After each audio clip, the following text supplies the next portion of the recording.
This is the Christian Circle podcast, and you're listening to Pamela Fernandes, where we have conversations about Christian living. Here's the show. Hi, welcome to the Christian Circle podcast, and this is episode 42. This week we're talking to Christopher Kaczor about the 7 myths on love and marriage, and you'll find a number of recurrent themes from what Michelle Fanley talked about last week. So it's funny how the Holy Spirit works and shares very similar messages. And just in case you're wondering, we actually recorded this, I think, 4 weeks apart. And this was last November. Yeah, you'll find that there are a number of themes that are similar. And feel free to share this with other people, especially those who are struggling with their marriage, because Christopher has some really good advice. Also, we're going to be doing a massive giveaway in the month of May. We're celebrating our 50th episode of the Christian Circle podcast in the month of May. So we're going to do a massive giveaway with some of our guests' books. And I think we've got a number of them that will be listed on the website. I'm going to start putting out a raffle cup the giveaway that will start right from this episode right up till May. So it's going to be a very, very, very long giveaway. And hopefully we can see you participate. Wherever you are in the world, we're willing to ship these books and hopefully send them out to you as long as you're interested in Christian reading. So here's the show. Tell us about yourself and your ministry, Christopher. I'm a philosophy professor at Loyola Marymount University, and I've worked here for 20 years, actually. I guess I think of myself as trying to do the work of philosophy, and that is to gain greater insight into things and to share things I've learned with others. And you wrote this book. And then you wrote for a website. You were interviewed, and I saw your post on National Review, and it was about talking about the myths of marriage. So, what prompted you to write the book? Well, actually, I started to write the book based on a course I've taught for a number of years, and I was invited to teach a course on the ethics of love and marriage, and so I've been teaching the course now for over 20 years, and students seem to enjoy it a lot, and I thought that I can teach a wider audience if I wrote, my main ideas down in that book. So that's what led to the writing of that book. And can you tell us a bit about the myths that people have about marriage and love, and why did you choose these specifically? Well, there's a lot of different myths that people have about marriage, and I guess I chose the ones that I chose specifically because they seem to be the ones that are the most common and the ones that cause the most trouble, you might say. Mm-hmm. So, you could have written about the 25 big myths about marriage, but 7 sounds like a kind of better number to use. And, you had to stop somewhere. So, you really could write a longer book about other myths as well. But I thought the 7 big myths about marriage seemed like a pretty good title. Okay. Are you going to share those myths with us, or do we have to pick up your book to read all of them? No, I'd be happy to share them with you. The book is, as I say, a summary of a class I teach, and so it's hard to go through all the myths and in just a brief time that I have with you. Yeah. But I'd be happy just to sort of summarize the numbers and basically tell you a little bit about each one. Okay. So the first big myth is that everyone knows what friendship and love are, and I think actually love is something that people have an intuitive sense of, but I think when we think about it more carefully, we can think about, more precisely exactly what love is. So in the book, I propose the idea that love involves having goodwill for someone and appreciating them and thirdly seeking unity with them. Mm-hmm. The second big myth is marriage is a 50-50 contract. Mm-hmm. And I think it's better to think about marriage as not a contract, but rather a covenant.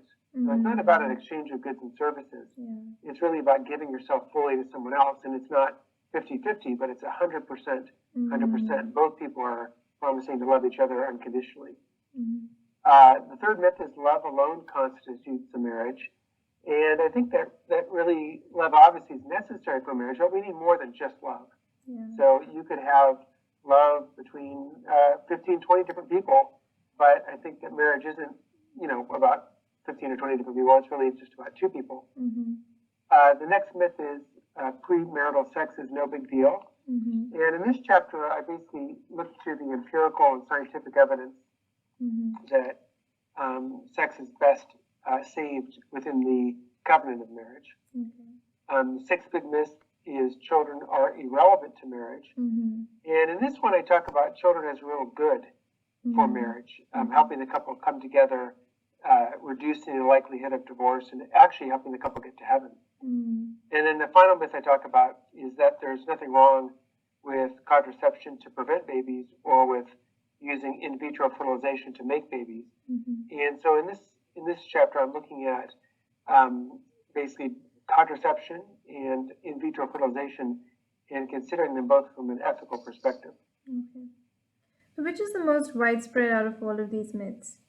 The most widespread, I'm not sure, but maybe the idea that cohabitation is equivalent to marriage. There are people who think this. In the book, I talk a lot about the evidence that there's huge differences between married couples and cohabiting couples on average. So cohabiting couples are more likely to break up. Cohabiting couples are more likely to be unfaithful to each other. Cohabiting couples are more likely to be victims of domestic violence. And within marriage, we find, on average, greater benefits in terms of health, in terms of fidelity, and in terms of marital longevity. And why is, since you've mentioned cohabitation already, why is premarital sex a bad idea? Well, in the book, I talk about a lot of the arguments given about this topic. And basically, to kind of boil it down, one of the principal arguments is that anyone who's having sex outside of marriage is risking having a pregnancy outside of marriage. And then there are actually only a few options when there's a premarital pregnancy. There's single parenthood, right? The mother or the father alone raises the child. There's cohabitation, so we talked about that. That seems to be problematic.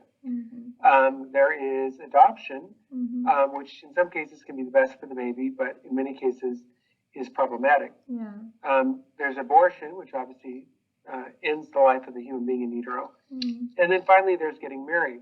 And getting married in some cases is the best response, but I think such a serious decision such as marriage is best not made in a rush and under the pressure of a pregnancy.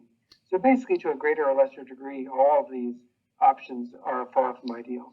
So what is your best advice to married couples, basically? Well, I think that marriage, it's important to remember, is a little bit like our health. And so people, in terms of health, realize, I think, that you have to work to be a healthy person, right? I mean, you have to eat good food and exercise and avoid, taking drugs and doing things that are going to harm your health. And so in a similar way, in marriage, there are certain things that it's helpful to do, to be grateful to your spouse, to forgive your spouse, to make a real effort to be a good husband or a good wife to your spouse. And then, of course, there are things to be avoided also. So if we want to have a good marriage, again, like if we want to have good health, it's important to take steps that are going to make that a reality. How much of your own personal experience have you put into the book when you give this advice to married couples? Well, I do put in my personal experience. In the book, my wife actually writes a number of stories that talk about things that have happened in our life with our kids and such. And I know when I teach too, I talk about my own life experience. But I also try to draw on scientific evidence because there's a lot of scientific evidence about what can enhance a marriage and a lot of scientific evidence about what gets in the way of a good marriage. So I try to kind of blend and bring together both kind of scientific information and also personal information. So there are a lot of couples who have disagreements, and I think one of the most beautiful things that you mentioned was that you don't change spouses every time you have differences with a spouse, because part of the difference is you. And so how should married couples actually work through their differences and their issues when they face a particular problem, like how to raise the children, which schools to put them in, finance, moving house, things like that? Oh, you're totally right. Couples have all kinds of things that they can potentially disagree about, children and finances and where to live and all kinds of things. And the reality is that couples are always going to have irreconcilable differences. And so you could get divorced and marry somebody new, but you just have a new set of irreconcilable differences. Mm-hmm. So this is just a reality that all married couples have and all married couples have to work with. The basic distinction to be drawn is between disagreements about things that are solvable Mm-hmm. and disagreements where it's really an irreconcilable difference and there is no real way to solve the problem. Mm-hmm. So sometimes couples have problems that are temporary and based on a circumstance that can change. Mm-hmm. And so if it's something like that, normally things go well in this particular year, whatever happens, so we need to do something different. Well, that's a different sort of matter than a real irreconcilable difference. So by that, what I mean is something like maybe the wife is keen to have another child Mm-hmm. and the husband doesn't want to have a child. Mm-hmm. Well, this is really an irreconcilable difference. In other words, you can't both have a child and not have a child. Mm-hmm. And so in a case like that, what I'd recommend is trying to understand the other person's point of view as thoroughly as you can. Mm-hmm. The reality is that very often with irreconcilable differences, behind them is a very deep dream and a very important desire on one person's part or the other. Mm-hmm. And so sometimes you can't agree about the particular thing, like, yes, I want to have a child, Mm-hmm. but we can always understand where our spouse is coming from better. So that's when people have irreconcilable differences, it's important to get behind it and understand the deeper issues that it's all about. Now, that doesn't take away the difference, but when we understand each other better, that can help to make the differences easier to bear. Okay, and then as a follow-up, who backs down in this? I mean, who's the 70-30? Who's the person who says, okay, well, let's go with X? Who's the decision maker?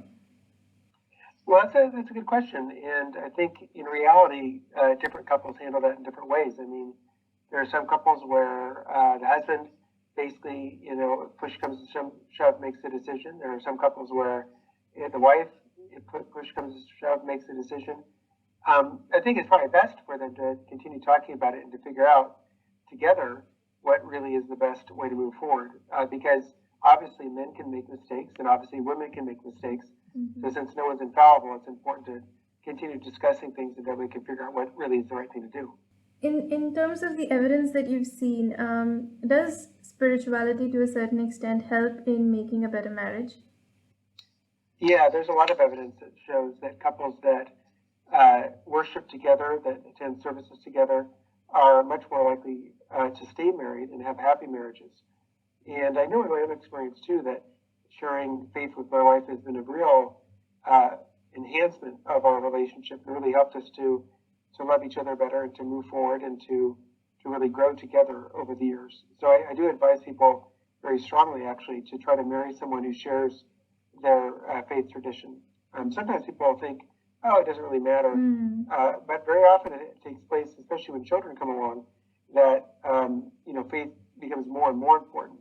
And in fact, that's true of people on average as they age. So people as they get older tend to have deeper spirituality. And so it's great in terms of marriage to marry someone that you share that with, because as the time goes on, you can grow together and deepen that together with each other. And what is your impression of this, that marriage is a call to be, not a call to always be happy. You're not always going to be happy, but it's a call to be holy. It's a vocation. It's a higher calling, basically. Yeah, no, I think that's right. The fact is our feelings go up and down. Yeah. And the feelings are based on all kinds of things that are out of our control, like whether you had a good night's sleep last night, whether your stomach is upset, whether you're getting a cold. Yeah. And so we can't run our life based just on, how we feel. We feel good, we feel bad. It's much better to try to live in accordance with real love, choosing to do what's good for the other, looking for what's good in the other, forgiving the other person, etc. We all make mistakes and we're all imperfect. But I do think that if we're aiming just to feel good all the time, paradoxically, that's a good recipe for not feeling good as much as you otherwise would. Because I think if you really love other people and you love God and you try to do the right thing, that this characteristically does actually make you feel, quote unquote, better too. And any strong pieces of advice that you give to people who are currently not happy or struggling with their relationships, struggling with their marriage? Yeah, I would advise praying for your spouse. So one thing you can do is go before the Blessed Sacrament, going to church, and ask God to enlighten you and say, God, my husband, my wife is driving me crazy. I can't stand the person right now, and I'm at my wit's end. But you made this person, you love this person, you've put good in this person, and this person you've given potential to be even better. And so, Lord, please open my eyes to see all the good that you, dear Lord, have put in this person. And I think when people really focus on that, it becomes easier to love others. Because the reality is, everybody is a mix, right? No one is pure goodness. No one is pure evil. Everyone has their, weak spots and strong spots. And it's something that can be easily done where you just focus on what's wrong and the negative. But I think it's much more healthy and beneficial to try to focus and celebrate whatever is true and good and honorable and just and pure in the other person. And in terms of being able to forgive, since you said we should be able to forgive, what if there are major issues and people are struggling to forgive their spouses? What kind of advice would you give these people? Well, forgiveness is a very, very challenging thing for everyone, whether it's about a spouse or somebody else. I do think that the recommendation I made of praying is a helpful way to move forward. Another thing to keep in mind is that, especially in a marriage, almost always both people at some point have done things wrong. So if I'm mad at my wife right now for whatever she did to me, I have to remember, gosh, I've done things to her before that made her really mad, and she forgave me. It may also be helpful to remember that many times people do things that hurt our feelings, but they weren't really trying to hurt our feelings, right? The goal wasn't, ruin this person's day. The person was, tired or hungry or had a bad day themselves, and then they said something or did something that wasn't very nice. But, if we can be compassionate towards them and say, this wasn't their best hour. They were tired, they were hungry, they were upset about whatever, and they said this or that. And so I, try to be compassionate and try to understand, they're probably did the best they could in the moment, and the best they could do at the moment wasn't that great. so I got hurt feelings, but those feelings are not going to last forever. And so I can move forward, and with God's help, we can let go of it and say, hey, in the end of the day, God is just, and God is going to take care of this. I don't need to be the avenger, the divine angel who's avenging every wrong and taking revenge. I'll let God take care of it, and that hurt my feelings, but I'm going to move past it. So it is hard to forgive, though. There's no two ways about it. But you can choose to dwell on the good stuff, right? You can remember the good times, the good moments, and be grateful for all of those things. That's a good point. I think that's right. I guess one thing to keep in mind is the long-term view, because I think it's important to remember that when you get married, you're promising to love this person until death do us part. And sometimes you get in the middle and you're like, oh my gosh, I'm not sure this is right. But it's important for couples that are going through difficult times to remember that almost all couples go through very trying times. It's a little bit like your health. Very few people are born and they're perfectly healthy their whole life, and they die at 95 and they never have a heart attack, they never get cancer, they never have any problems. Almost everybody, has a problem, a serious problem in the course of their life. But, if you get cancer at 40, you don't just give up on life and say, well, that's it, it's over. You fight through and you get the treatment you need and you move forward. And I think the same thing's true of a marriage. I mean, all marriages have ups and downs, and sometimes very serious downs. Someone does something horrible and there's a real serious issue. But I don't think that, I do think that couples that work through it are able to really come out much better on the other side. In fact, about 80% of couples that say they're very unhappy, if they stick it through and stick with it, 5 years later, 80% of them report that they're either happy or very happy. So you can go from things are really miserable and horrible to things are doing a lot better.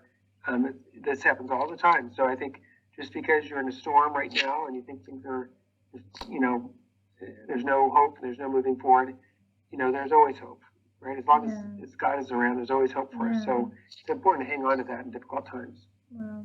So that's great, actually. I think people are going to want to attend your class after they hear this. Well, that's nice. That's nice. I do enjoy teaching the class, and that's why I wrote the book, because obviously not everyone can come to Los Angeles and take a college class. But Yeah. if people are interested in this, then that's great, and they can check out the 7 Big Myths About Marriage. Okay, and where can they find your book, and where can they find you online?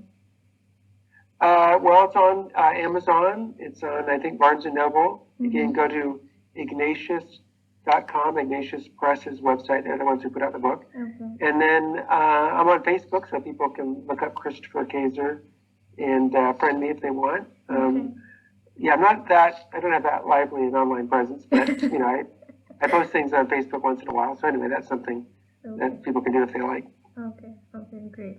So thank you so much for coming and talking to us about marriage, and marriage is our most popular podcast online. So I think there's a big demand for this topic. So thank you so much.